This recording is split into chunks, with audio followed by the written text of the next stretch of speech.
या सावरकरांच्या घरामध्ये 3 भाऊ होते.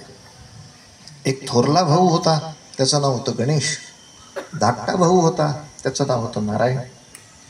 मधला भाऊ, त्याचं नाव विनायक. 3 जण. आणि आपल्या पद्धतीप्रमाणे 3घांना टोपण नावं होती. थोरल्याला, तो घरातला थोरला असल्यामुळे बाबा सावरकर.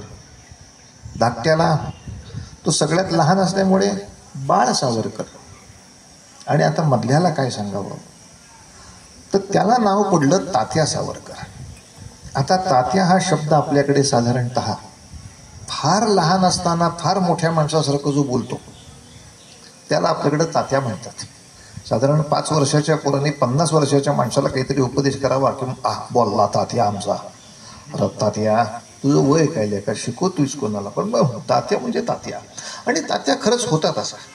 म्हणजे सावरकरांची गंमत जर बघितली तर ते शाळेमध्ये असताना वक्तृत्व स्पर्धेमध्ये त्यांनी भाषण केलं आणि त्या प्रमुख पाहुण्याने त्याची पाठ थोपटली. वा, छान, उत्तम आहे तुझं पाठांतर, असं म्हटले. सावरकरांनी विचारलं, पाठांतर म्हणजे? पाहुण्याची कल्पना हीच होती की हे व्याख्यान शिक्षकांनी लिहून दिलंय, ह्या कराट्याने पाठ करून सांगितलं.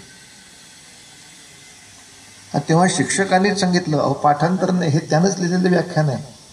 पाहुणे म्हटले, मी काय याचा सत्कार करू शकत नाही. का? मला अजून असं चांगलं लिहिता येत नाही. म्हणजे ह्या लेखनाला मी काय सत्कारित करू? तेव्हा सावरकरांची एक प्रचंड तीव्र बुद्धिमत्ता.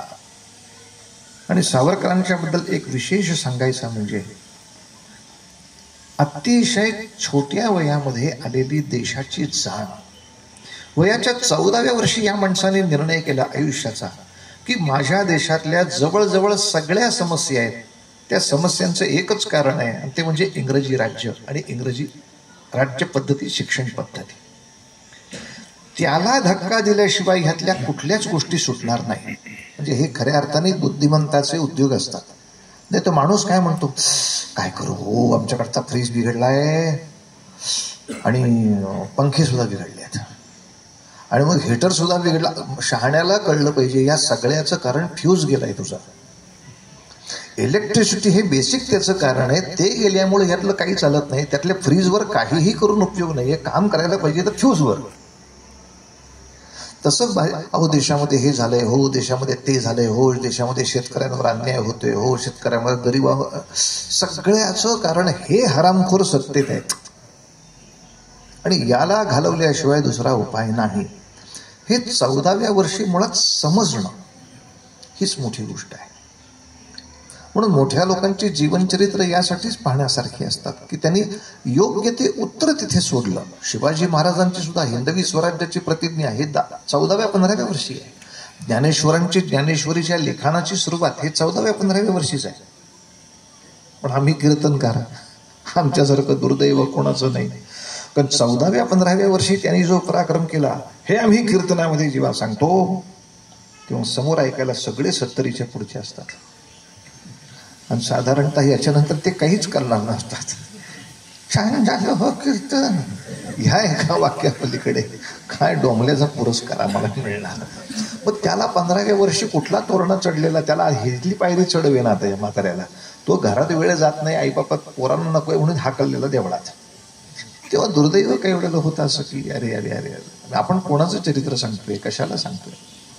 14 वर्षाच्या या पोराच्या मनामध्ये एक गोष्ट येते आणि दुसऱ्या दिवसापासून त्यांनी आपल्या घरामध्ये जी देवी होती तिच्यासमोर शपथ घेतली की मी इंग्रजांचं राज्य उलथवून लावण्यासाठी एक सशस्त्र क्रांतीचा केतू उभा करील. केतू हा शब्द, सेतू वेगळा, सेतू म्हणजे पूल आणि केतू म्हणजे झेंडा. मी सशस्त्र क्रांतीचा केतू उभा करील. सगळे मित्र म्हटले, अरे सशस्त्र कशाला पाहिजे, नुसता क्रांतीचा केतू म्हण ना. म्हणजे आतापर्यंत शस्त्र न घेता क्रांती ठीक झाली सांगा. रामचंद्रांचं रामायण चाललं होतं तेव्हा वसिष्ठ होते, विश्वामित्र होते, अगस्ती होते, गौतम होते, कपिल मुनी होते, अमुक होते, तमुक होते, सगळे सज्जन होते. शस्त्र घेतलं का? नाही घेतलं. परिणाम राज्य कोणाचं राहिलं? रावणाचं. ही परिस्थिती पालटली कधी? जेव्हा रामाने हातात शस्त्र घेतलं तेव्हा पालटली. तेव्हा सशस्त्र क्रांतीच करावी लागते. शस्त्र न घेता रावणाचं राज्य निघून गेलंय आणि आपोआप रामराज्य आले, अशी एखादी कथा दाखवा, आपण शस्त्र टाकून देऊया. संदीपनींचा आश्रम होता, दुर्वासांचा आश्रम होता, राज्य कोणाचं होतं? कंसाचं. कंसाचं राज्य कृष्णाला कसं बाजूला करायला लागलं? कुस्तीच करायला लागली ना. कृष्णाने जर सुदर्शन चक्र वापरलंच नाही, गदा वापरलीच नाही, हे शिशुपाला जान रे तू इथून, असं सांगून एखादा शिशुपाल निघून गेल्याचं दाखव ना मला, आपण टाकून देऊया शस्त्र.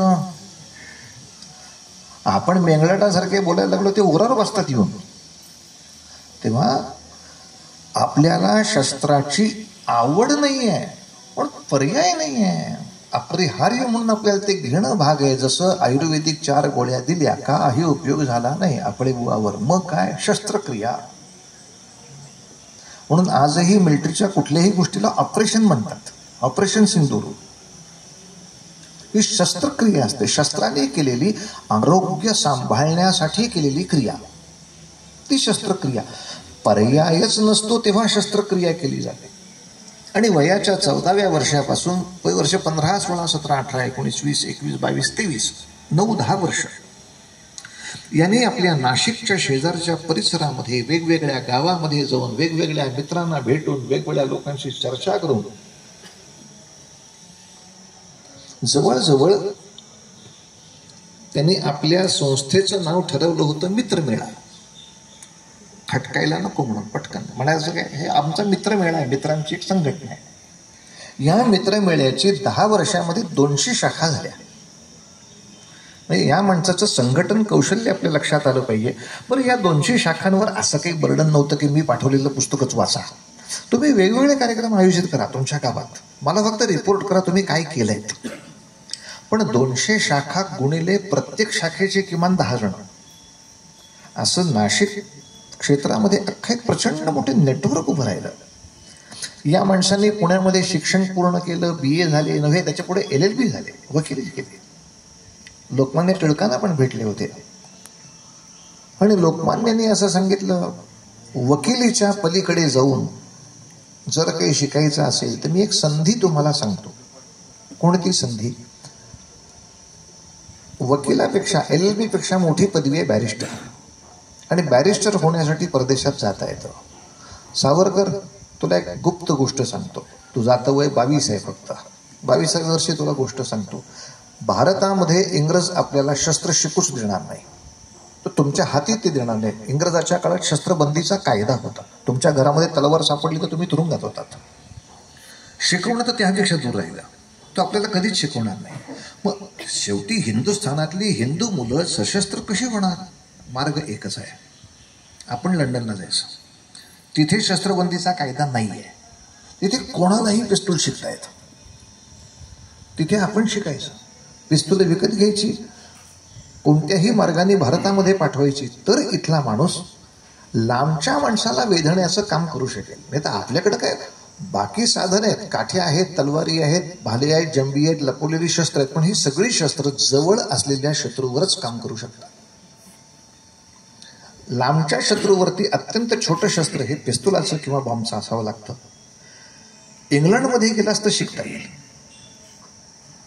अर्थात आम्ही पिस्तूल शिकायला चाललोय असं नाही समजून जाता येणार.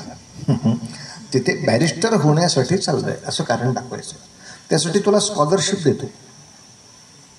लंडनमध्येच एक माणूस आहे जो ही स्कॉलरशिप देतो, त्याच्याकडे मी शिफारस करणार. मात्र तिथं गेल्यानंतर हे उपद्व्याप करून दाखवायचे. आणि सावरकर, तुला आत्ताच सांगतो बाबा, तुझं वय 22, पुढल्या वर्षी तू जाणार म्हणजे तुझं वय 23. बरं, पूर्वीच्या काळी लवकर लग्न व्हायची, तेव्हा 23 वर्षाच्या सावरकरांना 18 वर्षाची बायको पण आहे. नुसती बायको नाही, तिच्या मांडीवरती 6 महिने वयाचं मूल आहे, त्यांचं पहिला मुलगा आहे सावरकरांना. हा सगळा मोहपाश बाजूला करून जाऊ शकणार आहेस का? मला मुलाची आठवण येते. बोंबल दिसतो तुझं तिकडं. मगर जी नहीं सकते तुम्हारे बिना. झालं कल्याण. आता जातोय भारत पुढं. यातलं काहीही होऊ शकतं. सावरकर, काय करायचं सांग. आणि तू पिस्तूल शिकतोयस किंवा पाठवतोयस या प्रकारात जर चुकून माकून पकडला गेलास तर फाशीशिवाय दुसरी शिक्षा होणार नाहीये. फाशी किंवा जन्मठेप. तेव्हा 1-2-3 दिवस कस्टडी घ्या, मग मला सोडा परवा, असं पिस्तुलाबद्दल कधीच होत नसतं. तेव्हा जन्मठेप किंवा फाशी काहीही होईल असं ठरवून 23व्या वर्षी तू निघणार का? तुझं घर सगळं चांगलं असताना, म्हणजे तू जर बॅरिस्टरी केली नाही आणि वकील आहेस, तू LLB आहेस, तू समजा एक कोर्टाच्या समोर कार्यालय टाकलं तर साधारणतः अलीकडची पद्धत जशी आहे ती केसेस घ्यायच्या आणि केस जाईपर्यंत चालवायच्या. तारखावर तारखा, मरण का तिकडं, आपल्याला काय करायचं त्याच्याशी. प्रत्येक तारखेचे पैसे मिळाल्याशी कारण तुला घर बांधता येईल, गाडी घेता येईल, बायका पोरांना सुखात चौपाटीवर भेळ खाता येईल, वाटेल ते करता येईल की. प्रश्न आता तो नाही, तुला ह्या सगळ्यामध्ये रमायचं का आईसाठी निघायचं, तू ठरव. मग सावरकरांचं चरित्र आपण 100 वर्षांनी कशासाठी येतोय? कारण ते ठरलं. 23व्या वर्षी हा माणूस निघाला तेव्हा 1 महिना लागायचा जवळजवळ इथून इंग्लंडला जायला बोटीतनं. इथून बोट एडनला जाणार, एडनवरनं फ्रान्सला जाणार, फ्रान्सला खाली उतरा, तिथून मग आगगाडीनं पुढे जा, असले उपद्व्याप सगळे करायचे. 23 वर्षाचा विनायक दामोदर सावरकर नावाचा माणूस लंडनमध्ये पोचला. आता बऱ्याच लोकांना हे माहिती आहे पण तरी सांगतो, गोंधळ नको.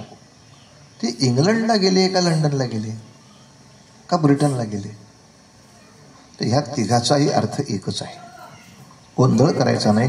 ब्रिटन हे देशाचं नाव आहे, इंग्लंड हेही देशाचंच नाव आहे, लंडन हे राजधानीचं नाव आहे.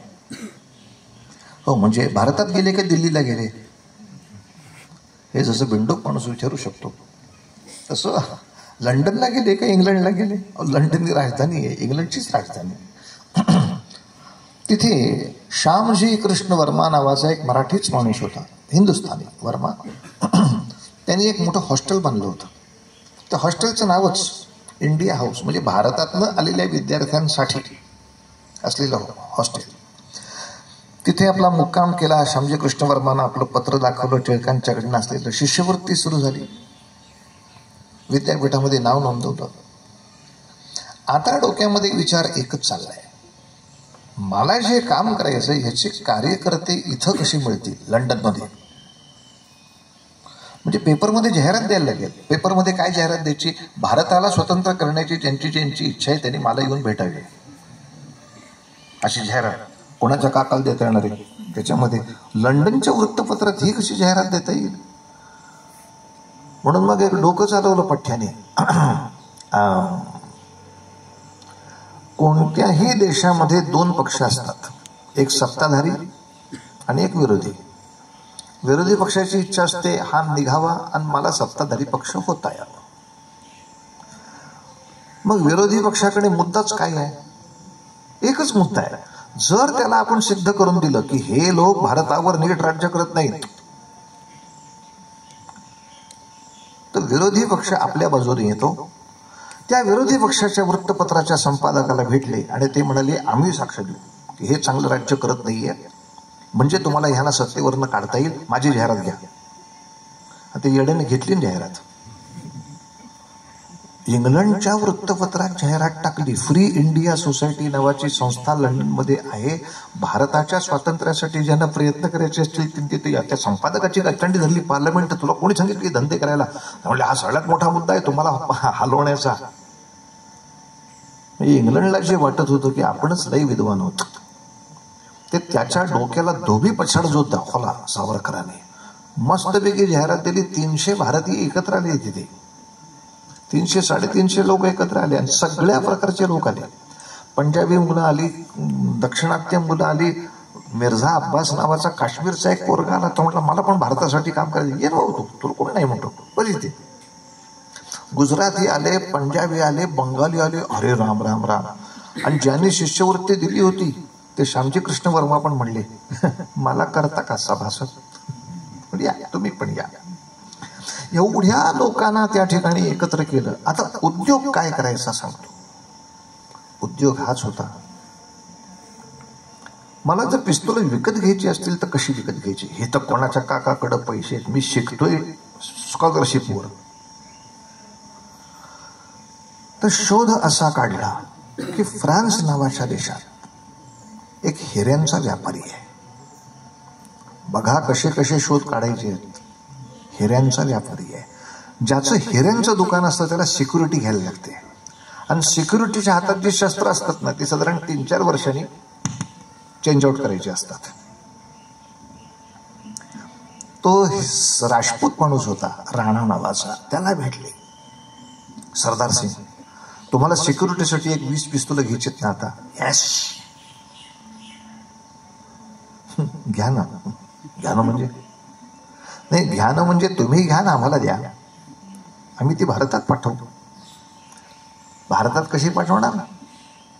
पण तुम्ही विकत घेतली तर कोणाला काही शंकाच येऊ शकत नाही. माझ्या सिक्युरिटी सुद्धा घेतलीत, आमच्या सिक्युरिटी गार्ड्स लागतात, त्याच्याकडे 30 सिक्युरिटी गार्ड्स होते दुकानाला. भारतात कशी पाठवणार सावरकर? एक उपाय आहे. पिस्तुलाच्या पेक्षा जाड आकाराचं पुस्तक घेणार, त्या पुस्तकातली पानं कोरणार, मध्ये पिस्तूल ठेवणार, वरनं पुस्तक बंद करणार, सगळ्या बाजूने बघितलं तर पुस्तकच दिसणार. अशी 19 पुस्तकं तयार करून गेलं पार्सल भारतात. म्हणजे याच्यात सावरकर नावाच्या माणसाचं जितकं कौतुक आहे तितकं हे सगळं नेणाऱ्या माणसाचं पण कौतुक आहे. तो हरनाम सिंग नावाचा पंजाबी शीख होता. तो त्यांचा असाच बघतो, हरनाम सिंग नेशील हे सगळं. याच्याबरोबर तुला आणखीन एक गोष्ट देणार आहे. काय? म्हणजे आपल्या पोरांना बॉम्ब शिकला पाहिजे. म्हणजे ह्यातला अर्थच लोकांना कळला नाही म्हणून NCERTच्या एका पुस्तकात असं आलं होतं की सावरकर भगत सिंग वो उस जमाने के आतंकवादी संघटन के प्रमुख थे. म्हणजे आतंकवादी? हो म्हणजे तर चोरून बॉम्ब शिकणं वगैरे म्हणजे आतंकवादच आहे ना. म्हणून आपल्याला एक तत्व माहीत पाहिजे. कशाला म्हणायचं आतंक, कशाला म्हणायचं शौर्य, कशाला म्हणायचं हिंसा आणि कशाला म्हणायचं पराक्रम. तर याची व्याख्या लक्षात ठेवायची आपण. आणि ती व्याख्या साधी सरळ सोपी आहे. स्वार्थासाठी केलं तर पाप, पण जनहितासाठी केलं तर पुण्य. गोष्ट एकच असते. पाकिस्तानचे सैनिकही तुमच्यावर बंदुकीतनं गोळ्याच मारत असतात, मग भारताची माणसं काय त्यांच्यावर फुलं टाकत असतात? नाही. सैनिक, आपले सैनिक बंदुकीतनं गोळ्याच घालत असतात. बंदुकीतून गोळ्या घालणं चांगलं का वाईट? या प्रश्नाला काहीच उत्तर नाही. कशासाठी गोळ्या घातल्या त्या सांगा ना. दुसऱ्यावर आक्रमण करण्यासाठी तुम्ही गोळ्या घातल्या तर पातक आहे. आपलं संरक्षण करण्यासाठी गोळ्या घातल्या तर ते पुण्य आहे. पोटामध्ये सुरी भोसकणं पाप का पुण्य? असं कोणी अर्धवटासारखं बोललं की त्याला म्हणायचं झंप्या तू जिवंत आहेस हे पाप आहे, तुला मारलं तर चुकून ते पुण्य व्हायची शक्यता आहे. हरामखोर माणूस. कशासाठी ते सांग ना. मला चोरी करायची असेल म्हणून मी समोरच्या माणसाच्या पोटामध्ये चाकू होऊ शकला तर ते पाप होणार आहे. पण ऑपरेशन करण्यासाठी डॉक्टर जेव्हा घेतो तो सुरीनं ऑपरेशन करतो. आता दिसताना दृश्य काय डॉक्टर आहे, सुरी चालवतो पोटाबरोबर, म्हणजे डॉक्टरही आतंकवादी असेल नाही आपला. आतंक कशाला म्हणायचं, पराक्रम कशाला म्हणायचं, हे जिथे माहीत नसतं अशी माणसं जर शासनाच्या NCERTवर आली तर काय करणार सांगा. या पागल लोकांना हेही कळू नये आणि पुन्हा शिकवतात. काय आहे, शेवटी हिंसा ही हिंसाच असते. शत्रू न केली तरी हिंसाच आहे, आपण केली तरी हिंसाच आहे. असं का? महाराज, जेव्हा पोटामध्ये जंत होतात आणि असं जंताचं औषध आम्ही पितो तेव्हा आम्ही त्या जंतांना मारत असतो. ते मरून बाहेर पडून देतात.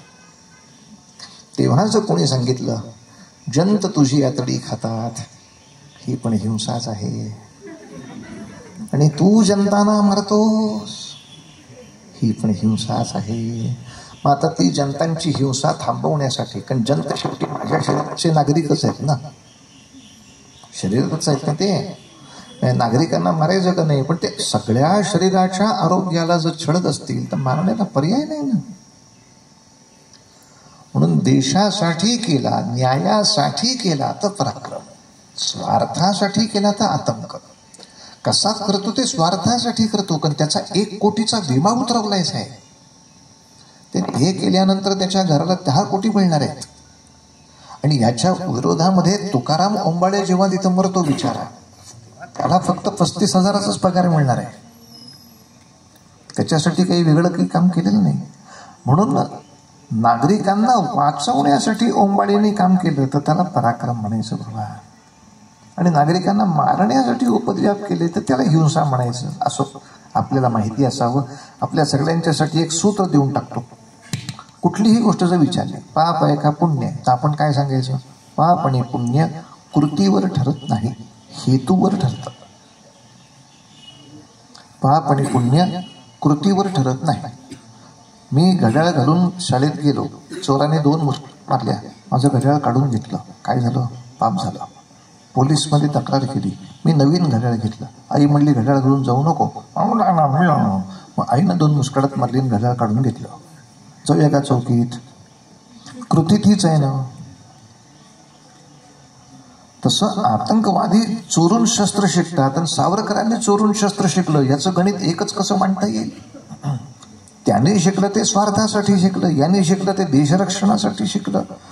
यासाठी म्हणून मजा सांगतो, सावरकरांनी आपले 3 मित्र पाठवले होते फ्रान्सला. काय शिकायला? बॉम्ब शिकायला. सोपं असेल नाही शिकायला? बरं, ते बॉम्ब शिकायचे कोणाच्या घरात? का चुकलं आणि समजा फुटला तर आपण तर मरायचंच आहे, मग घर उडणार आहे ते. म्हणून त्या माणसाचं नाव सांगतो, ज्याने आपलं घर त्यांच्यासाठी दिलं. हॅलो, त्या महिला होत्या, पारशी होत्या, त्यांचं नाव मॅडम कामा. यांचं फ्रान्समध्ये 3 घरं होती, त्यातलं 1 घर त्यांनी यांना दिलं. आणि मॅडम कामा प्रचंड श्रीमंत होत्या, म्हणून हे सगळे खर्चही त्या करायच्या. यांचे तिकिटाचे खर्च, जेवणाचे खर्च, आणि बॉम्बसाठी ते शेल्स आणायचे, हे आणायचे, ते आणायचे. समजा काय 4-5 वायाच गेले, दुसरा शेल्स आणा, हे सगळे खर्च त्यांनी केले. म्हणजे हे क्रांतिकारक जेव्हा तुरुंगात गेले तेव्हा सुद्धा त्या सगळ्या क्रांतिकारकांच्या घराला महिना 1,000-2,000 रुपये सतत येत राहतील, फार प्रॉब्लेम येणार नाही, असे श्रीमंत होते. अलीकडे श्रीमंती म्हणजे काय आहे? सोन्याच्या माळा घालून दाखवायच्या अंगावर. म्हणजे बालाजी तिरुपतीनंतर हाच इथपासून इथपर्यंत माळा घालणारा. पण सोनं अंगावर मिरवण्यात काय गंमत आहे? सोन्यासारखी माणसं जगवणं, या क्रांतिकारकांच्या मागे त्या बाई उभ्या होत्या. सावरकरांनी बॉम्बचं शिक्षण घेतलं, तो कसा करायचा याचं पत्रक तयार केलं, मेलं त्या पुस्तकांबरोबर पत्रक पण आलं भारतामध्ये. त्या पत्रकाला अनुसरून शस्त्र निर्माण झालं. सावरकर लंडनमध्ये गेले होते 1906 साली, आणि तिथून शस्त्र भारतात येऊन भारतात पहिला इंग्रजांविरुद्धचा विस्फोट झाला 1908 साली, 2 वर्षात. काही स्पीड माणूस आपण कल्पना करा. याच्याबरोबर सावरकरांचं वाङ्मय सुद्धा खूप आहे. पण इंग्लंडची माणसं 1857च्या युद्धाची टिंगल करायची. 1857 तर सगळ्यांना माहिती आहे, आपण इंग्रजांविरुद्ध लढलो होतो, पण आपल्या योद्ध्यांचे लोक टिंगल करायचे. म्हणून 1857चे योद्धे हे खरंच किती चांगले होते याच्याबद्दल इंग्रजांनी काय लिहिलंय हे त्यांच्या ग्रंथालयातल्या डायरीतून उतरवून काढून पुस्तक लिहिलं. सरकारने बंदी घातली, तुम्ही फार खरं लिहिताय त्यामुळे इंग्रज खलनायक ठरता, तुम्ही हिरो ठरता, पुस्तकावर बंदी. आणि इंग्रजाला कळलं बंदी घालून आपण चुकलेलो होतो, कारण बंदी घातल्यामुळे ते जास्त खपलं. काय बंदी घायला जर का बघूया म्हणून जास्त पुस्तकं वाचत. सावरकरांचं वाङ्मय सुद्धा खूप मोठं आहे.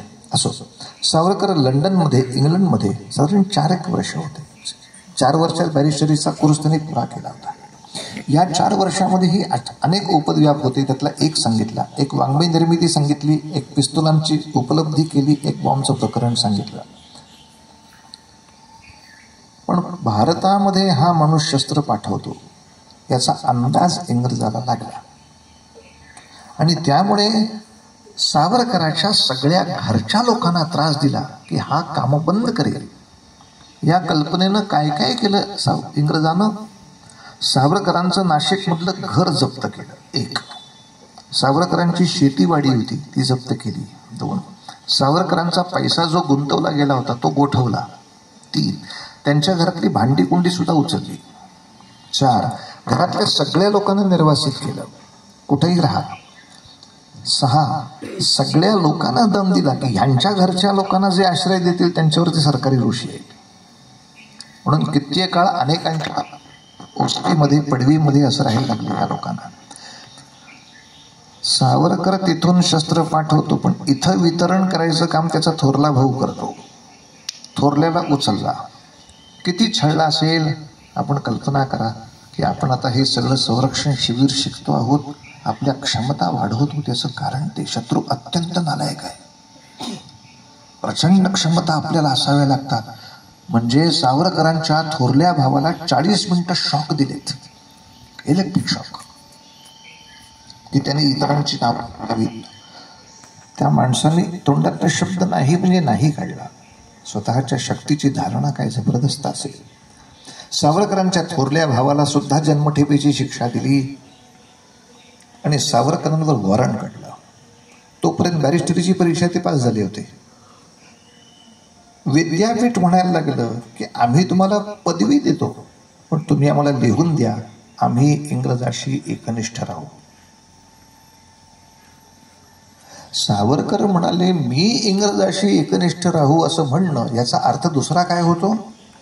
मी भारताशी बेईमान हो, मी शत्रूशी एकनिष्ठ आहे. म्हणजे काय आहे? मी माझ्या देशाशी बेईमान आहे आणि अशी बेईमानी करून मला पदवी घ्यायची आहे. खड्ड्यात गेली पदवी. खरं ती पदवी घेतली असती तर सावरकरांना भारतामध्ये किमान 15,000 रुपये, म्हणजे त्या काळात 15,000, जेव्हा कलेक्टरला 2,000 पगार होता, एवढ्या पगाराच्या नोकऱ्या मिळाल्या असत्या. पण माझ्या आईचा अपमान करून नाही. त्या नाकारण्याचा केवढा मोठा फायदा असतो पहा. वयाच्या 28व्या वर्षी या माणसाला, 23व्या वर्षी तो गेलाय, 24, 25, 26, 27, 4 वर्ष तो राहिलाय. आता परत यायची वेळ आली. 27 वर्षाच्या आपण विचारलं, 2च रस्ते आहेत. इंग्रजाशी एकनिष्ठ राहा, श्रीमंतो, आणि दुसरं इंग्रजाशी तुझ्या आईशी एकनिष्ठ राहा आणि तुरुंगात जा.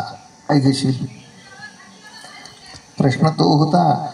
मग सावरकरांचा मोठेपणा काय? तर 27व्या वर्षी हा माणूस ठरवू शकतो. आपण 27व्या वर्षी याच्या उलट आधी पैसे घेऊन व्यवस्थितपणे जरा आराम, 60 नंतर आपण सोशल वर्क करूया. सोशल तेवढं सोशल वर्क. आता आपलं पैसे मिळवायचं वय आहे. माणूस कधीही मोहाच्या घरामध्ये गेला असता. या माणसानं पदवी नाकारली. मला पदवी नाही मिळेल तरी चालेल. याचा फायदा असा झाला की इंग्लंडमध्ये सगळ्या देशातली माणसं शिकायला येत होती. फ्रान्समधली येत होती, जपानमधली येत होती, इटलीमधली येत होती. त्या सगळ्या विद्यार्थ्यांनी आपापल्या घरी कळवलं की असा एक माणूस आहे जगात की जो आईशी बेईमान हो म्हटल्यानंतर फाशी मान्य करतो पण बेईमानी घेत नाही. आणि असा माणूस भारतात आहे. त्यामुळे देशाचं नाव किती मोठं होतं. 27व्या वर्षी तुम्ही भारताचं नाव काय करता? भारतामध्ये आणत असताना सावरकर म्हणाले एक युक्ती करूया. ती बोट दुरुस्तीसाठी फ्रान्सला थांबली होती आणि ह्यांची फार टर्रेबाजी असायची. आमच्या तावडीतून कोणी सुटू शकत नाही, बघूच या. म्हणून सावरकर त्या बोटीमध्ये जे स्वच्छतागृह होतं त्या स्वच्छतागृहात गेले आणि स्वच्छतागृहाची जी खिडकी होती ती पलीकडे समुद्राकडे उघडत होती. खिडकीचा गोल लहान होता, आपलं शरीर मोठं आहे. पण ज्याला योगशास्त्राचा थोडा अभ्यास असतो तो शरीर आकुंचित करणं, प्रसारित करणं हे थोडं करू शकतो. त्या प्रकाराने सावरकरांनी आपलं अंग त्या खिडकीतनं बाहेर काढलं. आता त्या खिडकीच्या काचा त्यांनी सगळं असं घासून अंग येणार बाहेर, म्हणजे ओरखाडलेलं शरीर. आणि त्यांनी उडी कशात मारायची? खारट पाण्यात. मला एका माणसाने असं विचारलं, किती फूट पोहले? म्हटलं फूट जाऊ दे, तुझं सगळं एकदा अंग खरवडून घे, खारट पाणी लावून बघ स्वतःच्या अंगाला आणि मग किती मज्जा येते ती बघ. आणि पुन्हा ते जेव्हा पोहत होते तेव्हा इंग्रजांचे पोलीस काय टाळ्या वाजवायला का बसले होते? बॅकअप बॅकअप, मस्त पोहत पाहिजे तो. ते मागणं गोळ्या घालणार होते. तू पोहायला लागला की तुला गोळ्या घालणार असं सांगून ऑलिम्पिकच्या कुठल्याही माणसाला टाका बरं टँकमध्ये, बघू ते येतं का. गोळ्या लिमलेटच्या गोळ्या द्याल का? लिमलेटच्या नाही, गोळ्या घालतो मग उडीच तर मारा. ज्याला 100% माहिती उडी मारल्यानंतर बंदुकीच्या गोळ्या घालणार तो माणूस बिनधास्त समुद्रात उडी मारतो. आणि पोहत पोहत त्याने किनारा सुद्धा गाठला. तो फ्रान्सच्या पोलिसला सांगत होता तो मला अटक कर. कारण कसं असतं, हा कबड्डीचा नियम असतो. कबड्डीमध्ये कसं मधली लाईन असते, त्या लाईनला तुम्ही जर हात लावला तर तुम्ही तिकडचे होता. हे लोक तुम्हाला काहीच करू शकत नाहीत. मी जर फ्रान्सच्या लाईनला हात लावलाय तर मी फ्रान्सचा आहे, इंग्लंडचा नाहीच आहे. तुम्ही काही मला ताकदच करू शकत नाही. पण त्या फ्रेंच माणसाला यांचं इंग्लिश कळलं नाही. तेवढ्यात इंग्लिश लोकांची माणसं आली. त्यांनी फ्रान्सच्या पोलिसला पैसे चारले, सावरकरला पकडला, आणला भारतात. भारतामध्ये जो खटला झाला, ऐकण्यासारखी कथा आहे. त्याच्यावर 2 आरोप ठेवले. एक, इंग्रजांच्या विरुद्ध असंतोष तू निर्माण करतोस, हा एक गुन्हा, यासाठी 25 वर्ष जन्मठेप. आणि दुसरं, तू पाठवलेल्या एका शस्त्राने भारतातल्या एका साहेबाचा खून झालाय, त्या खुनामध्ये तू सहभागी आहेस म्हणून दुसरा आरोप, म्हणून दुसरी जन्मठेप, आणखीन 25 वर्ष, सलग 50 वर्ष तुला तुरुंगात. 1910 साली तुझी शिक्षा सुरू होती आणि तुला परत सुटायचंय 1960 साली. म्हणजे वयाच्या 28व्या वर्षी आत जायचं आणि बाहेर कधी यायचं? 88 वर्षी. आणि तिथे सक्त मजुरीचं आहे ते. फक्त इथं राहायचं त्याच्याऐवजी तिथं जाऊन राहायचं असं नाही आहे. दिवसभर मरणाचं काम करायला लागेल. आणि नाही काम केलं तर चापकाने फोडून काढलं जाईल. नाही का जमत आहे बाळा तुला, झोप हो थोडा वेळ, असलं तुरुंग नाही आहे ते. अशा तुरुंगात 50 वर्ष तुला जायचंय सावरकर. एखाद्या माणसाला हे ऐकूनही हार्ट अटॅक आला असता. पण सावरकर तिथं उभारून हसले. आणि काय सुंदर लिहिलं इतिहासात. सावरकरांनी तिथं उभारून ते न्यायाधीशाला प्रश्न विचारला, जज, 1960 पर्यंत इंग्रजाचं राज्य भारतात राहील याची खात्री आहे का? माझी शिक्षा चालू ठेवायला तुम्ही ते इथं राहिलं पाहिजे. तुम्ही 60च्या आत आम्ही तुम्हाला हाकलून लावणार. आणि खरंच झालं ते. 47लाच गेले, कुठं 60 पर्यंत होते. 60 सालापर्यंत तुम्ही राहाल याची तुम्हाला तरी खात्री आहे का? उगा आपलं तोंड काढलं म्हणून शिक्षा देताय का? तुम्ही काळजी करू नका. माझं नाशिकमध्ये मी निवास करत होतो तेव्हा मी राष्ट्रभक्तीच केली. पुण्यामध्ये गेलो शिकायला, तिथेही राष्ट्रभक्तीच केली. लंडनला गेलो तिथेही राष्ट्रभक्तीच केली. आता मला तुम्ही जिथे पाठवाल तिथे मी हेच उद्योग करणार आहे. तुम्ही काही करा. आणि वयाच्या 28व्या वर्षी या माणसाला हातीपायी बेड्या घालून अंदमानला पाठवला. किती वर्षासाठी? 50 वर्षासाठी. छातीवर त्यांच्या बिल्ला होता सुटकेचा दिनांक 1960 साल. बाकी सगळे कैदी जे त्या जहाजावर होते तो कोणी 5 वर्ष राहणार होता, कोणी 6 वर्ष. तरी ते रडत होते, अरे हमारा मुलुक छूट गया, हमारा मुलुक छूट गया. आणि ते सगळेजण सावरकरचा बिल्ला बघायचे. आई तो 50 बरस के लिए जा रहा है, हाँ अबे रोता क्यों नहीं, रडत का नाही तू, रो कर क्या होता है. आणि ते एकमेकाला सांगायचे, चॉप रोना धोना बंद कर, अभी ये 50 बरस के लिए जा रहा है, वो नहीं रो रहा है, तो रो रहा है 5 बरस वाला. सावरकर म्हणले माझी शिक्षा काय होईल ते मला माहीत नाही, पण माझ्यामुळे दुसऱ्यांना त्यांची शिक्षा कमी झाली. आपण 5च वर्षासाठी चाललोय. पुन्हा एकदा सांगतो, सावरकर जरी 50 वर्षासाठी अंदमानला गेले तरी टेक्निकली ते तिथे 10च वर्ष राहिलेत. 10 वर्षानंतर त्यांची सुटका अंदमानातनं झाली, तुरुंगातनं नव्हे.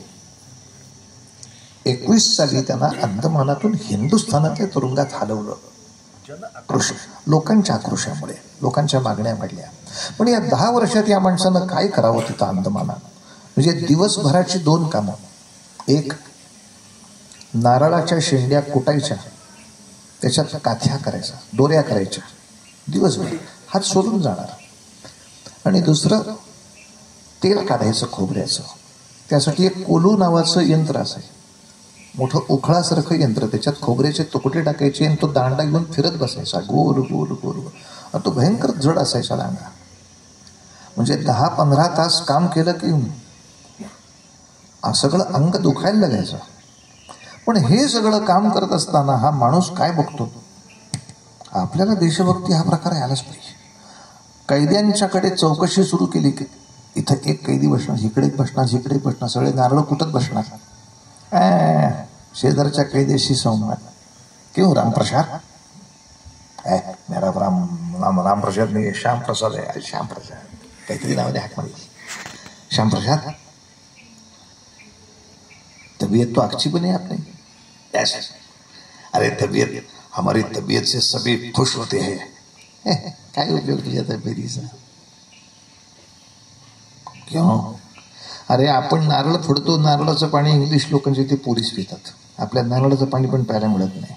पण ह्या पोलीसने समजा तुझ्या एक 50 दंडे मारले, तुला काही त्रास होईल का? कुछ नाही होने वाला, 100 दंडे मारो हमको कुछ नहीं होता. मग तू नारळाचं पाणी का नाही पित? ताकद असून उपयोग काय तुझा? मग अबे नारियल का पाणी उसके सामने पितो. एवढा नारळ घेतला, बक्कन बुक्की घालूनच फोडला त्यानं तो. आणि पोलीस नारळाचं पाणी प्यायला आला त्याच्यासमोर, हेच गडगड गडगड नारळाचं पाणी पिलं. सगळे कैदी उठूनच उभे राहिले. जादू. व्हायला आतापर्यंत अंदमानमध्ये कोणी हा फालतूपणा केला नव्हता. हा कोणीतरी माग किल्ल्या मारणारा माणूस केलाय. ह्याच्या अंगात ताकद होती, होतं की बैल म्हणला. पण याला इंग्रजाशी लढावं ही किल्ली कोणीतरी बांधली. त्याने पाणी प्यायल्यानंतर पोलीस जो चिडला, तो मैं डबल काम कराऊंगा. तो कैदी म्हणला, अब क्या करे? 1 किलो दोऱ्या व्हायला पाहिजे. त्याने दोऱ्या केल्या होत्या, ते वजनात टाकल्या. तेव्हा त्याने वजन बदललं पोलिसानं. सावरकर म्हटले, अरे तुझ्या डोळ्यासमोर तो करतोय, वजन बदलतोय. ह्या वजनावर 1 किलो लिहिले, त्या वजनावर 2 किलो लिहिले. तुला कळते ना, मुझे पडणार नाही आता. इथं तो प्रॉब्लेम आहे. हे बघा, आपल्याला वाचता आलंच पाहिजे, आपल्याला लिहिता आलं पाहिजे. आणि त्यांना काय होतं, दिवसभर काम करायचं आणि संध्याकाळी छान गारवारा सुटला की तुरुंगात. गारवाऱ्यात आपल्याला बसायलाच देत नाहीत. मग एक काम करूया, सगळे मुसलमान गारवाऱ्यात बसतात. म्हणजे मुसलमान कैदी का बसतात? ते नमाज पडतात. काही ख्रिश्चन कैदी पण आहेत, ते गारवाऱ्यामध्ये बसतात. का? ते बायबलचे करतात. आपल्याला का नाही? आपण काहीच करत नाही. चलो उद्यापासून हनुमान चालीसा सुरू. म्हणजे आम्हाला येत नाही वाचता, कशाला? मी शिकवतो ना. आपण वाळूवरती गिरवून शिकायची, लिहायला पण शिकायची आणि बोलायला पण. आम्ही जास्त नाही शिकणार, फक्त हनुमान चालीसात आहे तेवढंच शिकणार, तेवढंच शिकवणार. याच्यापेक्षा 1 अक्षर जास्त शिकवणार नाही तुम्हाला. त्यांना बरं वाटलं, आपल्याला बरं वाटलं, कारण हनुमान चालीसात सगळीच अक्षर आहेत. ते त्याला माहित नाही, याचा फायदा घ्यायचा अशा वेळेला. बाकीचं काही शिकणार नाही, फक्त हनुमान चालीसातले अक्षर शिकणार. आणि कागद नाही, पेन नाही, पाटी नाही, पेन्सिल नाही, कसं काम करावं? सावरकरांकडनं आपल्याला शिकता येतं ते हे. आपण काय करतो, पहिली कारणं सांगतो. अरे त्याला काय, ह्याला काय शिकतो, कागदच आणला नाही. कोणतेही कारण नाही. वर वाळू आहे आणि वाळूवरती बोटाने गिरवायचं. तो जेजर आला, त्या जेजरचं मस्त नाव आहे बारी. त्याचं ढेरी खूप मोठी होती. सावरकरांनी त्यांच्या अंदमानातल्या निवासावर एक पुस्तक लिहिलंय, माझी जन्मठेप. त्याच्यात हे सगळं लिहिलंय. सावरकरांनी पुस्तकात असं लिहिलंय, बारी यायला लागला की आधी त्याचं पोट येताना दिसायचं, नंतर थोड्या वेळानं तो दिसायला लागायचा. अरे आला रे आला, बारी आला. मिस्टर सावरकर, ये कुछ नहीं चलेगा, ये नहीं चलेगा, तुम्ही शिकवताय ते चालणार नाही. सावरकर इतकंच म्हटले, हे अडाणी आहेत, मी नाही. मी बॅरिस्टरी शिकलेला माणूस आहे. मला इंग्लंडने बॅरिस्टर पदवी दिली नाही, पण मी जे शिकलो ते माझ्या डोक्यातनं त्यांनी काढून नाही घेतलं. मी इंटरनॅशनल लॉ शिकलेला माणूस आहे. तेव्हा इंटरनॅशनल लॉमध्ये प्रत्येकाचे काय अधिकार आहेत ते मला माहिती आहेत. कैद्यांना शिक्षणाचा अधिकार आहे, ते शिकताय. यांना जर तुम्ही त्रास दिला तर दर महिन्याला कमिशनर तुरुंगात येतो. कमिशनर समोर मी यांची साक्ष घेईन आणि यांनी जर साक्ष दिली की या माणसाने शिकू दिलं नाही, तुझी नोकरी जाते सांग. ओके. वाघाची पांजरच झाली, दुसऱ्या मिनिटाला वाघ. म्हणून त्यांनी एकच उद्योग केला, याची कामं वाढवा, याला जास्त दमवा. पण कितीही शरीर कष्टाची कामं झाली तरी तो वर्ग कधी सोडला नाही. अर्थात त्याच तुरुंगामध्ये त्यांचे थोरले भाऊ पण आले होते. काही वर्ग त्यांनी घ्यायला सुरुवात केली. त्यांनी स्वतःची एक भाषा तयार केली. कसली? चमचा घ्यायचा आणि तुरुंगाच्या गजावर वाजवायचा. कडकट म्हणजे अ म्हटला, कडकड कडकट आ म्हटला. आणि त्यामुळे इकडून तिकडे वायरलेस फोनसारखा निरोप जायचा. हाही उपद्व्याप केला. एका अंदमानामध्ये राहून यांना शिकवलं, वाचायला शिकवलं, लिहायला शिकवलं. दिवाळी जवळ आली आणि मग सांगितलं, आता दिवाळीच्या दिवशी आपण सगळे घरी पत्र पाठवणार. आत्तापर्यंत कसं व्हायचं, कैदी सांगायचं आणि पोलीस पत्र लिहून घ्यायचा. आता तुला लिहिता येतं ना, तुझं तू पत्र लिह. आणि दिवाळीसाठी काय मागशील? कोणी म्हणायचं मला आंबा बर्फी आवडते, कोणी संत्रा बर्फी. अरे बर्फी किती वेळ टिकणार आहे? महिनाभर टिकणार आहे. आपण 300 कैदी होत ना, हो सगळ्यांनी एक एक पुस्तक मागा ना, दिवाळी भेट म्हणून. मिठाई तर घ्याच, पण 300 पुस्तकं आली तर रोज आपल्याला एक वेगळं पुस्तक वाचायला मिळेल प्रत्येकाला. वर्षभर तो खाऊ पुरेल. आपण ह्याचा विचार नको का करायला? ह्या कैद्यांनी घरी लिहिलं, आम्हाला एक एक पुस्तक पाठवा. घरच्यांना हार्ट अटॅक आले, कारण कित्येक कैदी मास्तराचा खून करून तिथे गेले होते. पण हे मास्तरचे खून करतात, ह्यांना कशाला पाहिजे पुस्तकं? त्यांना वेगळा मास्तर भेटला. पुस्तकं आली आणि अंदमानच्या इतिहासात आहे की कैद्यांचं ग्रंथालय सुरू केलं. म्हणजे त्यांना जो मोकळा वेळ पाहिजे होता, संध्याकाळच्या गार वाऱ्यामध्ये काम संपल्यानंतर आम्हाला गप्पा मारायला द्या ना. हनुमान चालीसा सुरू केली. उपासना पाहिजे, उपासनेला दृढ साधवावे. त्याच्यामध्ये मग ते वाचनालय सुरू केलं. रोज प्रत्येकाने वेगवेगळी पुस्तकं वाचायची. त्याच्यामध्ये सावरकर दुसऱ्यांच्याकडनं भाषा शिकले. काही काही बंगाली कैदी होते, हे मला बंगाली शिकवू ना. पंजाबी कैदी होते, मला पण त्यांना गुरुमुखी शिकले. म्हणजे दिवस 8 तास हे उपद्व्याप करून, प्रौढ शिक्षण वर्ग करून 3 भाषा शिकले तेवढ्या वेळ लागतात त्या. आणि एवढं सगळं करून ह्या भागत नाही येण्याचं काम. हा रिकाम्या वेळेला पुन्हा काटा घेऊन भिंतीवरती कविता लिहित बसायची. काट्याने खरडून भिंतीवर कविता. ते एका पोलिसनं त्या बारीला सांगितलं, भारी भारी भारी भारी काय भिंतींवर काहीतरी लिहितोय, चुनावाला आणा. त्याने चुनावाला आणला. मस्त रपारप रपारप सगळीकडे चुना लावून टाकला. बारीची कल्पना सावरकर चिडेल, कविता पुसल्या गेल्या म्हणून रागवेल. सावरकर शांतपणे उभे होते. ते झाल्यानंतर त्यांनी हसून धन्यवाद, थँक्यू. बारी म्हणला, कसलं थँक्यू?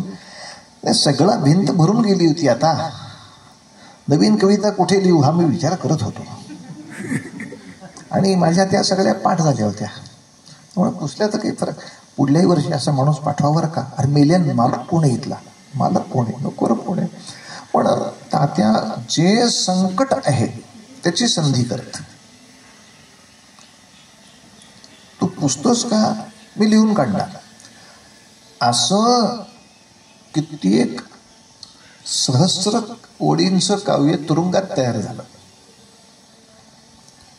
आणि सावरकरांचं आणखीन एक मोठं काम असं की बरेचसे मुसलमान पोलीस होते. ते अनेक कैदी लोकांना प्रोत्साहन करायचे. तुम्ही आमच्या कलमा पढा, इकडं जेवायला बसा, तुम्हाला शिक्षेमध्ये सूट मिळेल. अधिक मुसलमान कैदी चपटपणा करून तिथल्या पातेल्यानं जाऊन हात लावायचे. पातेलं बाटलं, आता पातेल्यातलं खाईल तो बाटला. हे असलं सावरकरने ऐकल्याबरोबर आलंच ते प्रकरण. करवंटीत पाणी घेऊन आले. कुठल्या पातेल्याला हात लावला रे तू? याला. त्याच्यावर आपण पाणी शिंपलं. अपवित्र पवित्र वा सर्वावस्थांग तो पिवा. हे क्या कर रहा है? पातेले शुद्ध करतो ना. तुझा हात लावून अशुद्ध झालं ना. माझा हात लावला अशुद्ध झालं. आणि हिंदू कायद्यानं सांगितलं अजिबात असलं फालतू कोणाला बळी पडत जाऊ नका. धर्माचं स्थान हृदयात आहे, पोटात नाही. आपण हृदयाने हिंदू आहोत ना, तोपर्यंत ह्याने हात लावलेलंच काय, याला खाल्लात तरी तुमचा धर्म वाटत नाही. हिंदूंचं अन्न खाऊन मुसलमानाचा धर्म कधी बदलला का? हिंदूंचं अन्न खाऊन ख्रिश्चनाचा कधी बदलला का? मुसलमानांचं अन्न खाल्ल्यामुळे ख्रिश्चनाचे कधी मुसलमान झाले का? पण त्यांना जर दुसऱ्याचं अन्न खाऊन स्वतःचा धर्म सांभाळता येतो, मग आपल्याला काय झोलाप आहेत का? आपल्याला पण पचनशक्ती आहे ना. आपण मुसलमान ख्रिश्चनांना खाऊन टाकू आणि हिंदू म्हणून जगू. त्यामुळे गोव्यामध्ये मूर्खपणा झाला. ते सगळ्या ख्रिश्चनांनी विहिरीत पाव टाकला, ह्या विहिरीचं पाणी प्यायले ते सगळं ख्रिश्चन झाले. कसले ख्रिश्चन झाले? मी त्या काळामध्ये कुणीतरी सावरकरासारखा माणूस यायला पाहिजे होता. काय त्या विहिरीचं पाणी प्यायला का तू? कसला ख्रिश्चन झाला? इकडे काय करायचं साहेब, हे तुळशीचं पाणी पी, घ्या केशवयानं झाला, चल घरी. 10 बॉम्बनी सुद्धा काम झालं नसतं, तेवढं काम ह्याने झालं असतं. पण दुर्दैवाने ती दृष्टी असलेला माणूस नाही म्हणाला. लक्षात ठेवा, अंदमानमध्ये धर्मांतर होऊ दिलं नाही सावरकरांनी. आणि म्हणून 47 साली भारत स्वतंत्र झाल्यानंतर भारतात फाळणी झाली, अंदमानात नाही झाली. अंदमानमध्ये फाळणी नाही झाली. कारण भारतात फाळणी मुळात झालीच कशासाठी? आम्हाला वेगळं राज्य पाहिजे अशी सांगणारी 14 कोटी संख्या होती. पण आम्हाला वेगळा अंदमानातला तुकडा पाहिजे ही सांगणारी संख्याच सावरकरांनी शिल्लक ठेवली नाही. म्हणून खूप महत्वाचं वाक्य आहे. लोक म्हणतात अखंड अंदमान ही सावरकरांनी भारताला दिलेली भेट आहे. आज सावरकरांच्या नावे तिथला विमानतळ आहे. अंदमानच्या विमानतळाचं नाव स्वातंत्र्यवीर सावरकर विमानतळ असं आहे. आता त्याला पोर्ट ब्लेअर म्हणतात, पण नाव त्यांचं आहे. खूप लोकांनी याचाही आक्षेप घेतला होता की सावरकर फक्त 10च वर्ष राहिले, पण 20 वर्ष राहिलेली माणसं पण तिथे आहेत. 30 वर्ष राहिलेली माणसं आहेत, मग त्यांचं नाव का नाही दिलं? आणि त्याला भारत सरकारने उत्तर हेच दिलं, काही लोक 30 वर्ष राहिले पण ते आपापल्या शिक्षेपुरते राहिले. इतर कैद्यांना सुधारणा करण्याचे उपद्व्याप कोणी केले नाहीत. या माणसाने 10 वर्षात ही सगळी पोरं त्यांच्याकडे काय जे असतील ते कैदी, त्यांना लिहायला शिकवणं, वाचायला शिकवणं, राष्ट्रभक्तीचे संस्कार शिकवणं. लोकमान्य टिळकांची पुण्यतिथी तिथं साजरी व्हायची, गुरु गोविंदांचा तिथे जन्मदिवस साजरा व्हायचा. आणि सावरकर जरी तिथून गेले तरी अंदमान जोपर्यंत होतं तोपर्यंत पुढचे कैदी पुढच्या कैद्यांना शिकवत राहायचे. काय जबरदस्त काम आहे माणसाचं. तेव्हा अंदमान नंतर 2 सत्र आहेत सावरकरांची, तेवढी सांगतो. म्हणजे एकाच चरित्रामध्ये किती गोष्टी. त्यांचे बालपण, LLB शिकले, लंडनमध्ये जाऊन पुस्तकाची निर्मिती, शस्त्राची निर्मिती, शस्त्र पाठवली. नंतर फ्रान्सच्या किनाऱ्यावर उडी मारली. आणि गंमत सांगतो, फ्रान्सच्या किनाऱ्यावर सावरकरांचं स्मारक आहे. फ्रान्स देशाने ते बांधलंय. आणि कशासाठी? की आमच्या देशाचं नाव ह्यानी इथं उडी मारली म्हणून मोठं झालं, म्हणून फ्रान्सने सावरकरांचं स्मारक बांधलं. इंग्लंडमध्ये जिथे सावरकर लंडनला राहत होते तिथे सुद्धा आज इंग्लंडने नीलफलक लावलाय. नीलफलक म्हणजे इथे कोणीतरी मोठा माणूस राहत होता, यांनी इंग्लंडच्या लोकांनी मान्य करणं. हा भला माझा शत्रू होता पण हा एक देशभक्त होता, इथे एक अत्यंत विचारवंत देशभक्त राहत होता, अशी पाटी आजही लंडनला आहे. फ्रान्समध्ये त्याचं स्मारक आहे. मग अंदमानचा हा 10 वर्षाचा सावरकरांचा कालखंड आहे.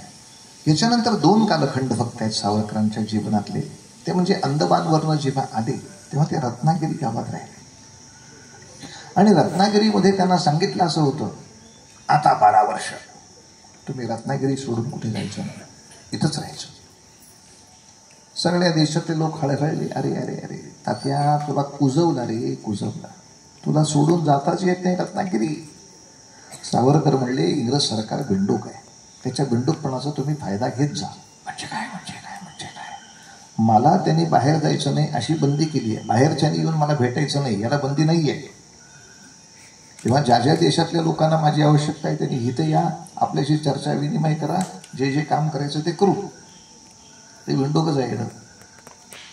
रत्नागिरीमध्ये सावरकरांनी केलेला सगळ्यात मोठा उद्योग म्हणजे आजही तिथे असलेलं पतित पावन मंदिर. सावरकरांचा कालखंड असा होता की अस्पृश्यांना मंदिरामध्ये प्रवेश नाही, ज्याच्यासाठी बाबासाहेब आंबेडकरांचं खूप मोठं आंदोलन चाललं होतं नाशिकला काळाराम मंदिरामध्ये. त्या आंदोलनाला सुद्धा सावरकरांनी पत्र लिहून पाठिंबा जाहीर केला होता आणि निश्चितपणे सांगितलं होतं की हिंदूंच्या देवळामध्ये कोणाही हिंदूला प्रवेश मिळाला पाहिजे, दर्शनाचा अधिकार मिळाला पाहिजे. आता दुसऱ्याच्या देवळासमोर जाऊन मी उपोषण करण्यापेक्षा सावरकरांनी सोपा रस्ता काढला. रत्नागिरीमध्ये श्रीमंत माणूस होता, त्याचं नाव भागोजी.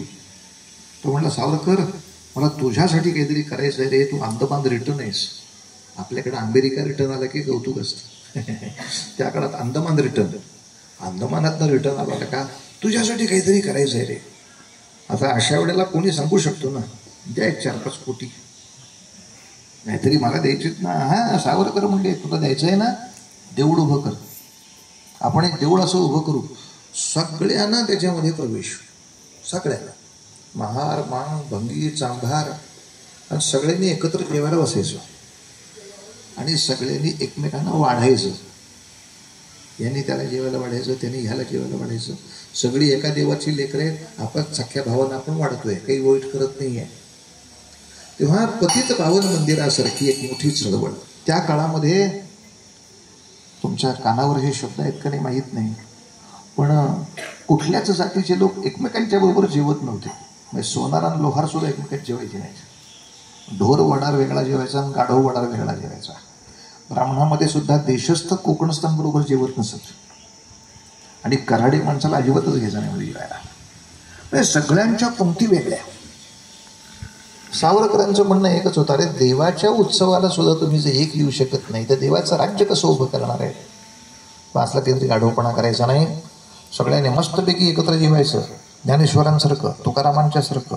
ज्ञानेश्वरांनी कशी पंगत बसवली, ज्ञानेश्वर संन्याशी, नामदेव शिंपी, सावता माळी, गोरा कुंभार, नरहरी सोनार, चोखा महार, सजन कसाई, कानोपात्रा, गणिका, सगळे एका पंक्तीला होते. आम्ही मारा बरोबर बसत नाही, लाद घरी इथं बस, तिथं बस. आपले ह्याच्याबरोबर बसत नाही, त्याच्याबरोबर बसत नाही. हे का नाही म्हटलं, आम्ही भांग्यांबरोबर जेवत नाही. का बरं? कारण पूर्वी भांग्यांना काम काय होतं सांगा. अजूनही काही ठिकाणी तो आहे की टोपलीचे संडास होते, सिस्टीम्स नव्हत्या. तर दिवसभर तुम्ही जे उपद्योग केले ते संध्याकाळी त्या टोपल्या डोक्यावर घ्यायच्या आणि शेतात टाकायच्या आणि तो संडास साफ करायचा. ते भांग्याचा तो. आता ती इतक्या लोकांची विष्ठा तो उचलतो आणि तिकडे टाकतो. भांग्याबरोबर आम्ही जेवत नाही. का नाही जेवत?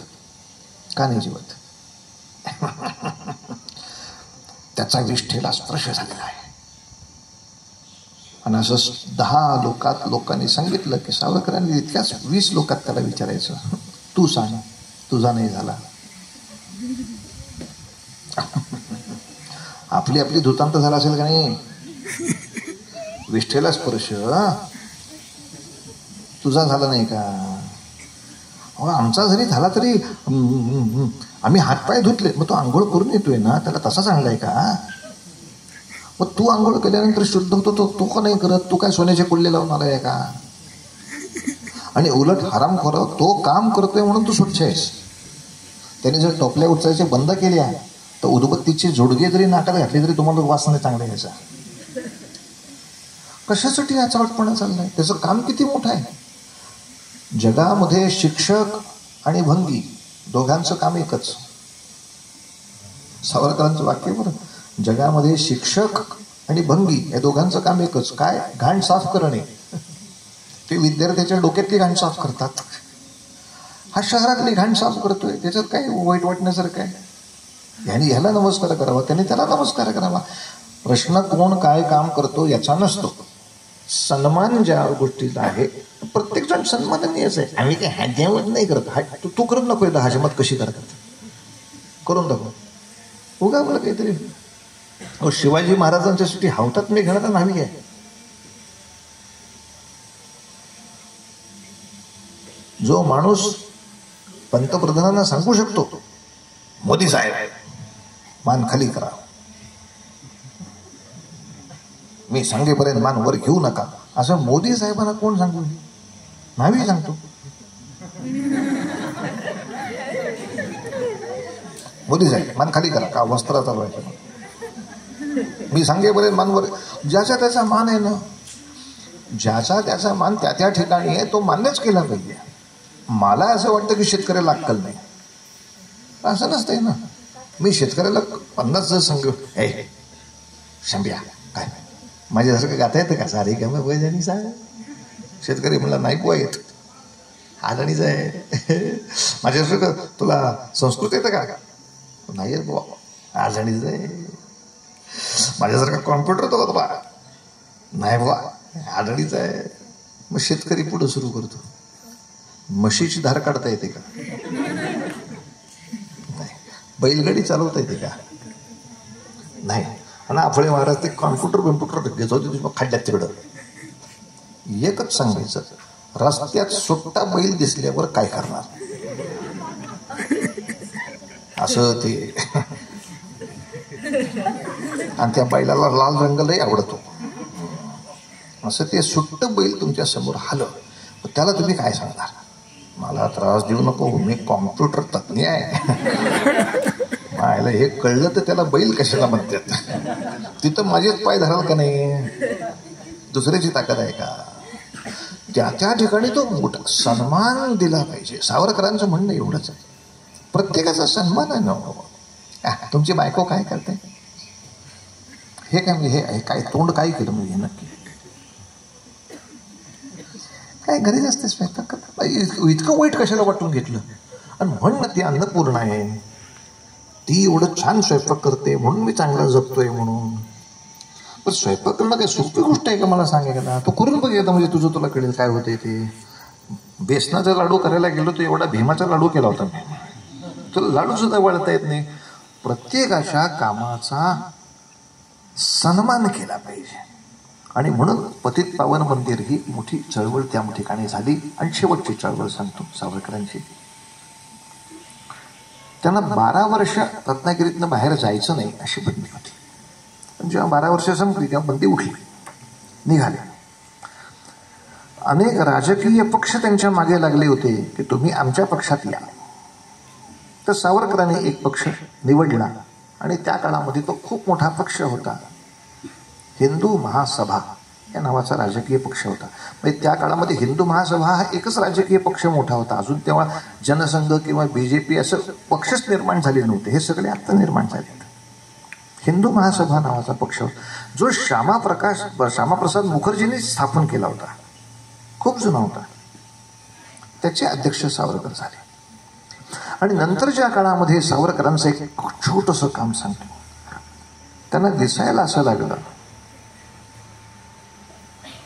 की फ्रान्स, जर्मनी आता इंग्लंडवर आक्रमण करणार, कारण इंग्लंड सगळ्यांनाच त्रास देत आहे. ते फ्रान्सलाही त्रास देत होते, ते जपानलाही त्रास देत होते, आणि सगळे टाळकत सटकून आता दुसरं महायुद्ध करणार होते. सगळे म्हणून इंग्लंडला ठोकणार. अशा संधीचा आपण नाही फायदा घ्यायचा तर काय घ्यायचा. इंग्लंडला इथून हाकलण्यासाठी उत्तम फायदा आहे. इंग्रजांनी एक अभियान सुरू केलं, भारतीयांनो आम्हाला आता जर्मनीशी लढावं लागेल, जपानशी लढावं लागेल, फ्रान्सशी लढावं लागेल. आमचं सैन्य कसं पुरणार, मग तुम्ही आमच्या सैन्यात या, आम्हाला मदत करा. आणि सावरकरांनी प्रचंड अभियान चालवलं. ज्यांना ज्यांना भारत स्वतंत्र व्हावा असं वाटतं त्या सगळ्यांनी आता मिलिटरीत जा. माणसं म्हटली तू काही इंग्रजाचा माणूस आहे का रे, इंग्रजाच्या मिलिटरीत जा. मिलिटरीत आधी जा, बंदूक आधी शिक, इंग्रजाकडून बंदूक मिळव, मग तोंड कुठं वळवायची ते आपण नंतर ठरवू. नाहीतर मला सांगा, सावरकर म्हणायचे समजा या 40 सालानंतरच्या युद्धात नंतर इंग्लंड उभा राहू शकला नाही आणि त्यांनी भारताला स्वराज्य देऊन टाकलं, भारताकडे मिलिटरी कुठं आहे. भारतीय तरुण मिलिटरीचा अनुभव घेतलेले आहेत का तुमच्याकडे. आणि शेवटी राष्ट्र कशाच्या जीवावर जगतं, मिलिटरी असेल तरच राष्ट्र जगतं. आता जे हे निर्वासित आले मुर्शिदाबादवरून सगळी जी माणसं आली पळून, तिथं काय नव्हतं म्हणून ते पळाले. तिथं काय डान्सर कमी होते का, तिथं काय रांगोळ्या घालून ते कमी होते. का ते साधू कमी होते, का ते डॉक्टर कमी होते, का नर्सेस कमी होत्या, शेतकरी कमी होते का? मुर्शिदाबादमधनं का हिंदू आले पडून? कारण हे मिलिटरीच नव्हती आपली. मिलिटरी नसली तर सगळ्या सुविधा शत्रूच्या असतात. देशाच्या सीमा मिलिटरीची बंदुकीची गोळी ठरवते. त्यामुळे सैन्य नाही त्याला काही उपयोग नाही. आणि इथे एक फार महत्वाची भेट सांगतो की बस संपलं चरित्र. ती भेट अशी की सुभाषचंद्र बोस सावरकरांना भेटायला आले आणि सुभाषचंद्र बोसांनी ही कल्पना मांडली की मी भारताबाहेर समजा जाऊन एक आझाद हिंद फौज सारखी फौज उभी केली आणि मी समजा इंग्रजाशी लढायला आलो, आता काय होईल? माझ्याशी लढायला इंग्लिश सेना येईल, त्याच्यात कोण असतील? भारतीय जास्त असतील ना. म्हणजे भारतीय माणसाने भारतीय माणसालाच मारायचं असं होणार आहे. मग हे युद्ध कसं होणार? तेव्हा सावरकर म्हणले काळजी करू नको, 3-4 वर्ष आमचं अभियान चालूच आहे. त्यामुळं तुझ्याशी युद्ध करण्यासाठी भारताची फौज येईल, युद्ध केल्यासारखं दाखवेल, बंदूक खाली ठेवेल आणि तुझ्यामध्ये सहभागी होईल. नाहीतर एक गणित सांगा, भारतात निघून गेले सुभाषचंद्र बोस तेव्हा किती माणसं गेली? 1 माणूस गेला फक्त. आणि सुभाषचंद्र बोस जर्मनीत पोचले, नंतर जपानमध्ये पोचले आणि पुन्हा भारतात आले तेव्हा आझाद हिंद फौज कितीची होती? 45,000. कुठं आली ही माणसं? का जपानमध्ये एवढी माणसं होती? का जर्मनीत एवढी माणसं होती? म्हणून इतिहास वाचायचा. काय झालं होतं? हे डाव कसा केला सावरकरने? आजही अनेक सावरकरांचे निंदक ह्याच मुद्द्यावर बडबड करतात. सावरकरांनी इंग्रजाच्या सैन्यात भरती व्हायला सांगितलं. काय हे? आम्ही त्यांना एकच उत्तर देतो, त्याला डाव म्हणतात. काय आहे? डाव समजायला डोकं मोठं लागतं. डावाचं डोकं मोठं असतं ना, चमच्याचं डोकं लहान असतं. चमच्याला डाव कसा काढणार? चमचा चमचाच आहे. चमचा म्हणजे काय सांग लवकर.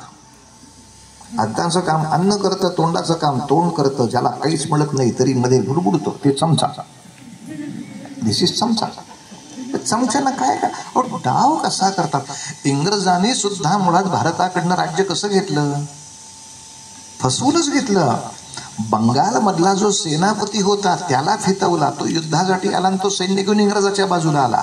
जो डाव तो करतो तो आपल्याला काय करायला हरकत आहे? आपली सेना तयार करायची आणि खर्च वाचला ना त्याच्यामुळे. जर्मनीची फौज आली, भारताने जर्मनशी लढायला माणसं पाठवली. किती? 15,000. त्यांनी जर्मनांच्या बरोबर ठिसकाव काय बंदूक खाली ठेवली. जर्मन लोकांनी ह्यांना पकडलं, अटक केली. आता हे सगळे युद्ध कैदी आम्ही जर्मनीला घेऊन चाललो. जर्मनीच्या पैशाने आपली सेना सुभाषकडे गेली. भारतातला 1 पैसा नको. ते युद्ध कैदी या नावाने गेले तिकडे आणि ते सुभाषला 15,000 मिळाले. सेम थिंग जपानच्या नौदलाच्या समोर जवळजवळ 40,000ची आपली फौज गेली होती जपानला संपण्यासाठी. कुठलं काय ढिसकाव तलवार खाली.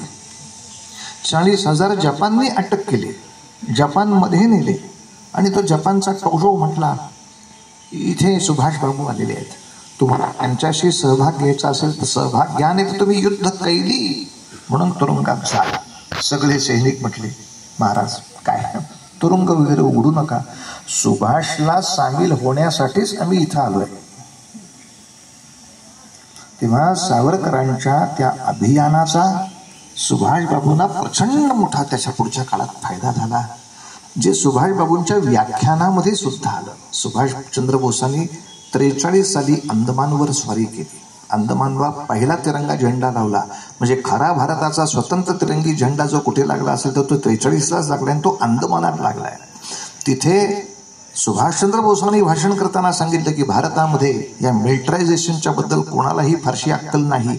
मला या मिलिटरायझेशनमध्ये मदत करणारा एकच माणूस आहे, तो म्हणजे सावरकर. हे सुभाषचे शब्द आहेत, हे सुभाषबाबूंचे शब्द आहेत. पण थोडं दुर्दैव, एवढं दुर्दैव ऐकूया आणि थांबूया. ते दुर्दैव असं होतं की सुभाषचंद्र बोस आता भारतात जिंकतील आणि पंतप्रधान होतील अशी कल्पना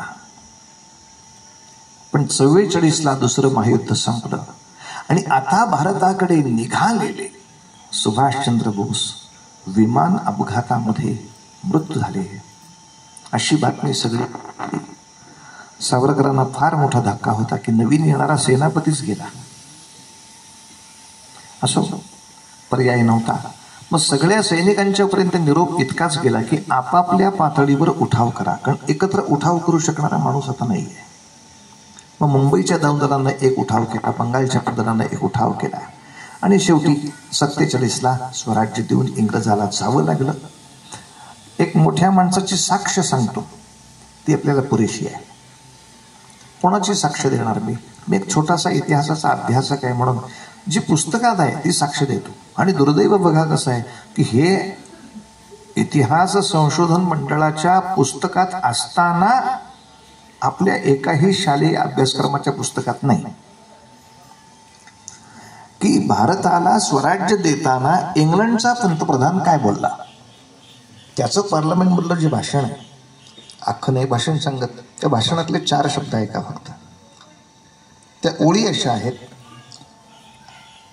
तो इंग्लंडचा पंतप्रधान म्हणतो, we are transferring power to India due to the fact Indian mercenary army is no longer loyal to Britain and now Britain have no army to hold down India. स्वच्छ त्याचा मराठी अर्थ असा, इंडियन मर्सनरी आर्मी जी आपली army आहे, no longer loyal to Britain, ते आपल्याशी एकनिष्ठ राहिले नाही. ते त्यांचे उठाव करून आपल्या साहेबांना हाकलून लावतायत आणि ह्या सगळ्या सैनिकांच्या नरड्यावरती बोट देऊन आपण परत राज्य करू एवढं आपल्याकडे सैन्य नाही. Britain have no army to hold down India, so we are transferring the powers. आपण भारताला आपली मिलिटरीची ताकद नाही म्हणून देतोय.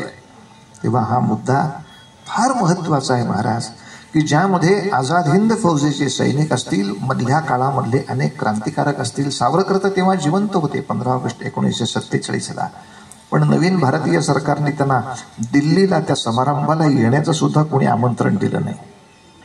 साधारणतः आपल्याकडे पद्धत अशी आहे, आमंत्रण देत नाही, चाललो देशात परदेशात. सावरकर इतकंच म्हणाले की मी माझ्या देशाची सेवा केली, ते माझा सत्कार कोणी करावा यासाठी केलीच नाही. मी माझी कर्तव्य पूर्ण केली, बस पुरे. आणि सावरकरांची एक भविष्यवाणी आहे आणि ती भविष्यवाणी अशी, सगळे म्हणले तात्या तुम्हाला कशाची भीती वाटते, स्वराज्य आलेला आहे पण भारतामध्ये मुसलमान पण आहेत, ख्रिश्चन पण आहेत, हिंदू पण आहेत, कशाची भीती वाटते, कोणाची भीती जास्त वाटते. सावरकर म्हणले मुसलमानाची पण भीती नाही आणि ख्रिश्चनाची पण भीती नाही, भीती फक्त हिंदूंचीच आहे. का ह्याच गाढवाना आकला नाही तो आपण कोण त्याच्या. त्यामुळे मुसलमान कसा तो सांगून मारतोय तुम्हाला, स्वच्छ बोलतो, मी तुम्हाला मारणार आहे, मला हे पाहिजे आहे. ख्रिश्चन सांगून धर्मांतर करतो, मला हे पाहिजे आहे, मी तुम्हाला मारणार आहे. आपला कुठलाही माणूस स्वच्छपणे बोलतच नाही, सगळ्याच कल्याण करायचंय. भेंडीच्या भाजीसारखं बुळबुळीत हरामखोर प्रत्येक जण बडबडतो माझ्याकडचा, आणि निम्म्याच्या वर हिंदूच सगळे शत्रूला सहभागी आहेत. निम्म्याच्या वर वक्फ बोर्डाच्या बाजूनं मतदान करणारे 200च्या वर आपलेच खासदार आहेत ना, दुसऱ्या कोणाला काय नाव ठेवायची.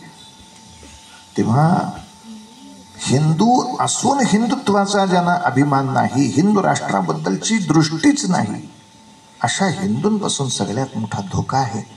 आणि मला वाटतं सावरकरांनी हा जो काही धोका त्यावेळेला ओळखला तो स्वामीजींनी पण लक्षात घेतला. आणि म्हणून मग आता आपल्या पुढच्या पिढीपर्यंत मी फक्त मशिदीत जात नाही म्हणून हिंदू आणि मी फक्त चर्चमध्ये जात नाही म्हणून हिंदू अशी माझी ओळख नसली पाहिजे. मशीद असो, चर्च असो, आज ना उद्या मी खासदार म्हणून जरी मला एखाद्या दर्ग्यात जाऊन येता आलं तरी सुद्धा दर्ग्यामध्ये जाऊन त्यांना सगळ्यांना शुभाशीर्वाद देऊनही मी बाहेर आलेला हिंदू असू शकतो. असा एक प्रखर हिंदुत्वाचा मोठा बालेकिल्ला उभा करण्याच्या दृष्टीनं तुम्ही आम्ही सगळे या ठिकाणी एकत्र आलो आहोत. तेव्हा छोट्या अगदी थोडक्यामध्ये मी सावरकरांची गोष्ट आपल्याला सांगितली. याला सावरकर निंदकांची पुस्तकं प्रचंड आहेत. आणि सावरकर निंदेची प्रचंड पुस्तकं बघितल्यानंतर फक्त कुठला शब्द पाळायचा ते सांगतो. तो शब्द म्हणजे महात्मा फुल्यांचा शब्द. काय शब्द आहे? सत्यशोधक. दुसऱ्याने सांगितलं तर विश्वास ठेवायचा नाही. मी सत्य शोधीन, मग विश्वास ठेवायचं तर ठेवीन. अरे सावरकरने असं असं केलं होतं, मला पुस्तक दाखव. मी सत्य शोधीन, त्याच्यानंतर काय बोलायचं ते बोलेन. एका माणसाने शिवाजी महाराजांबद्दलही केलं होतं का नाही? असं टीव्हीवर येडा बोलला होता. या पुस्तकात लिहिलंय. काय लिहिलंय? शिवाजी गद्दार आहे, शिवाजी मक्कार आहे. कोण आहे या पुस्तकाचा लेखक? पेटवाल्याला. आणि तो लेखकही तिथंच होता टीव्हीवरती. तो म्हणलं तुम्ही काय वाचताय? हे बघा तुमच्या पुस्तकात लिहिलंय शिवाजी मक्कार आहे. हो का? त्याच्या आधीच 1-4 वाक्य ती वाचली. काय गरज आहे त्याची? काय गरज आहे म्हणजे अर्धवटासारखं वाचल्यावर काय होते?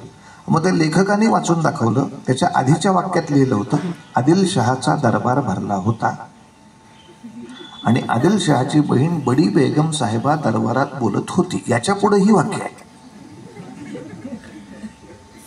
अरे फुकणीच्या, तुला जर अख्ख्या पानाचा आहे म्हणून काही त्याचा अर्थ काढता येत नाही. तो उगा आपलं कुठलं तरी मध्यच काहीतरी प्रकरण काढायचं म्हणजे हो शिवाजी राजा गद्दार आहे. गद्दार कुठला फद्दार कुठला तुला काय तुला कळतंय का?